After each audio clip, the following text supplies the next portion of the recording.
আসসালামু আলাইকুম ভাই। আপনার কাছ থেকে আজকে 20 তারিখ 5/2026 ভাইয়ের নিজস্ব জিক্সার মডেল 2025 সালের গাড়ি চুয়াডাঙ্গা নাম্বারের জন্য শোরুমে টাকা দেওয়া আছে। বাইরের সই সিগনেচার কোনো কিছু করিনি, আজকে নিয়ে যাব। যে সই সিগনেচার করে আমরা নাম্বার বের করে নেব। যদি আপনার এই সই সিগনেচার করার পরে নাম্বার বেরোনোর পরে আপনাকে কিন্তু আবার 1 মাস পরে যে এখানে ফিঙ্গার দিতে হবে, ঠিক আছে? আপনার নিজের দায়িত্ব নিজের খরচে দিতে হবে। যেহেতু আমাদের মানবতার হিসাবে আমরা কিন্তু আপনাকে খরচ কিছু টাকা দেবো, যেটা আজকে রাতে খরচ করে ওই খরচটা দেবো। আর যদি এই গাড়ির নাম্বার বের করার পরে ওটা আজকে 1 লাখ করে টাকা জমা দেওয়া হচ্ছে, নাম্বার কত হবে না হবে আমরা জানি না, কিন্তু আগে চ্যাসিস নাম্বার হিসাবে আমি বলে যাচ্ছি।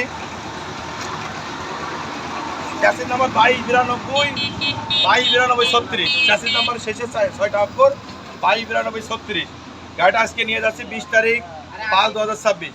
যদি 20 তারিখ 5/2026-এর আগে কোনো কেস মামলা, কোনো জোর মামলা বা গাড়িতে 2 নম্বরই হয় বা আপনার অমতের বাইরে কোনো কিছু হয়, সম্পূর্ণ দায়ভার কিন্তু আপনাকে বহন করতে হবে।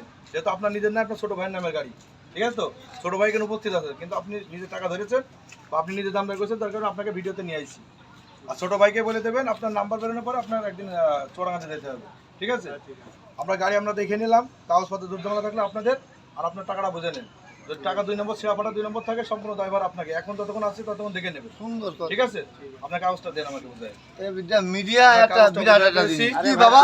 আর ভাইকে আমি সম্পূর্ণ টাকা বুঝাই দিয়েছি। যারা আমাদের কাছ থেকে গাড়ি নিতে চাচ্ছেন অবশ্যই মা বাবা মোটরসাইকেল গ্যালারি পেজটাকে ফলো দিয়ে আসবেন, শেয়ার দেবেন, কমেন্ট করে দেবেন। আসসালামু আলাইকুম, সবাই ভালো থাকবেন।